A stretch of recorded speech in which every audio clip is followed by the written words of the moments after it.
what I would like you guys to try your hand at is, from the starting amounts of aluminum and chlorine, calculate how much aluminum chloride can be made. Which of the two reactants is your limiting reactant? And in much the same way that we just saw, calculate how much excess reactant is left over. The big difference here, aside from the species we're working with, is that everything also is present in grams. Remember, in order to use stoichiometric coefficients, you have to be in the unit of the mole. So this is a huge red flag, a huge warning sign. Your first step is going to have to be to convert things into moles. Once your gram amounts, once your masses are converted into moles, then you can work with the problem in the exact same way as what we saw before. So try your hand, pause the video, give this a go, and then we're going to come back together and compare our work. All right, so just like before, we are going to start with what we know. We will start with 14.89 grams of aluminum in one set of calculations, and we will start with the other hypothetical, the 62.89 grams of chlorine in the other.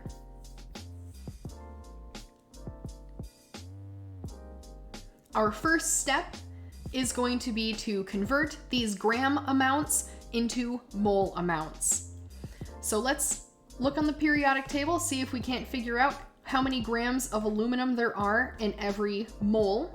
And according to the periodic table, the molar mass of aluminum is 26.98 grams per every 1 mole. Chlorine, since there are 2 chlorine atoms inside of this molecule, we're going to have to look at the periodic table, find the molar mass, and then multiply that by 2. And it turns out that there is 1 mole of chlorine for every 70.91 grams. All right, our next calculation though is to get out of grams of reactant and into out of moles of reactant and into moles of product.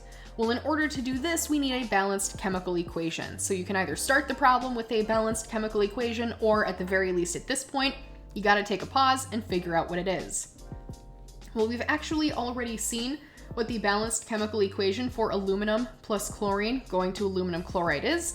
We balanced this equation during part 1's lecture, so if you would like to see how this equation gets balanced, please go back and check previous notes.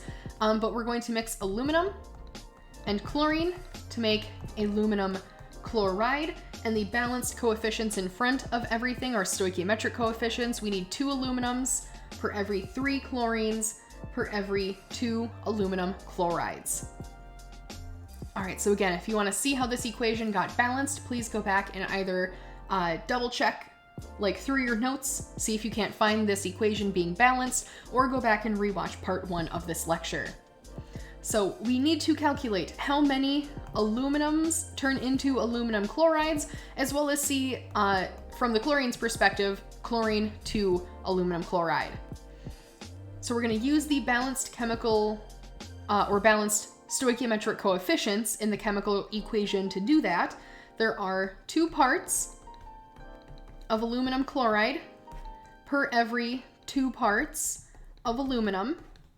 And similarly, there are 2 parts of aluminum chloride per every 3 parts of chlorine.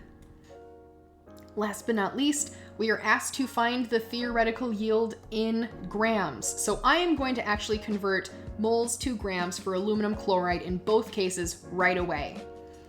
So we need to, again, observe the periodic table, find the molar mass of aluminum chloride. There are 133.33 grams per every 1 mole of aluminum chloride, and this is going to be a conversion that's present at the end of each of these conversion strings. So we crunch all of our numbers. In the first calculation, we have gotten out of grams of aluminum into moles of aluminum, out of moles of aluminum and into the moles of aluminum chloride, out of moles and into grams of aluminum chloride. So that's how all of our units here are playing together.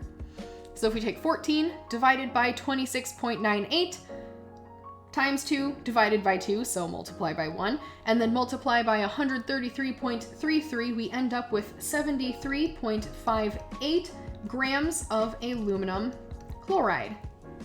And similarly, if we follow suit with the second set of calculations, we end up with 78.83 grams of aluminum chloride. So we're pretty close here.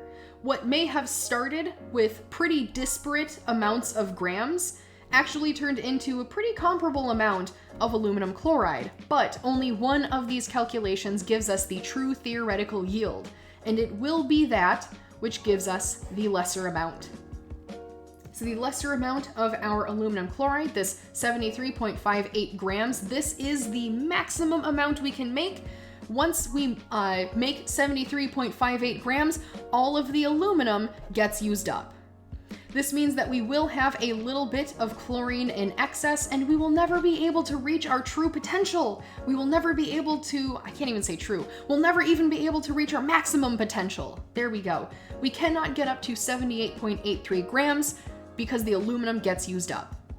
So the 73.58 grams of aluminum chloride, this will be our theoretical yield, and the aluminum, the corresponding reactant that gave us this calculation, will be the limiting reactant. Oh no, I think my pen might be dying. We'll wrap this up quickly. All right, so the chlorine that is left over, therefore, is the excess reactant. And this excess reactant is going to, again, just kind of coexist with the aluminum chloride once all of the aluminum is gone. The question is, how much chlorine do we have left over? Well, just like before, we're going to take the hypothetical amount that we could have made and subtract out what we actually made. So we're going to take 78.83 grams of aluminum chloride. Again, we have to keep track of what formula we're actually, paying attention to, what we're working with. And we're going to subtract out 73.58 grams of aluminum chloride, and this is what we actually made, giving us a difference of 5.25 grams, again, of aluminum chloride. Now what we're going to do is use this value of the aluminum chloride and calculate backwards how much chlorine must be left over, how much excess chlorine is hanging out that could not make up the difference, that cannot be used up to make an extra 5.25 grams of aluminum chloride. So we're going to start with that 5.25 grams of aluminum chloride. I'm just laughing at my pen. I don't know if it's actually picking up on the capture, but it is getting real janky. So the 5.25 grams of aluminum chloride, we are going to now reverse engineer. We're going to turn this back into moles by dividing by 133.33 grams per every 1 mole.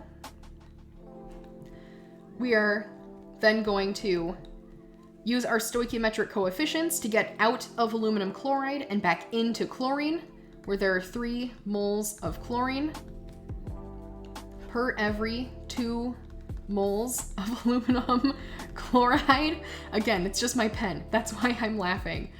And then we're going to, last but not least, get out of the unit of the mole and back into the unit of the gram, since it's the gram that we are being specifically asked to find. And there are 70.91 grams of chlorine per every 1 mole of aluminum chloride. We're just so close to the end. Otherwise, I would pause and get some more batteries, but we're so close. Okay, so we complete the set of calculations, and we would predict that there are 4.19 grams of chlorine left over that are unreacted and hanging out, again, in the same vessel as the theoretical yield that we were able to produce. All right, so there are so many other forms that this problem can take. We just worked through 2 of the examples that are the most common, starting with the amount of reactant you have and finding the theoretical yield of product. We've also seen how to find the amount of excess that is left over. If you've seen problems like this in high school and you learned a slightly different method, that's totally fine. The textbook also illustrates a couple of additional example problems pertaining to how we can use stoichiometric coefficients. Again, totally fine. Get as much practice as you can. Find as many different perspectives as you can. Find the problem-solving method that works best for you.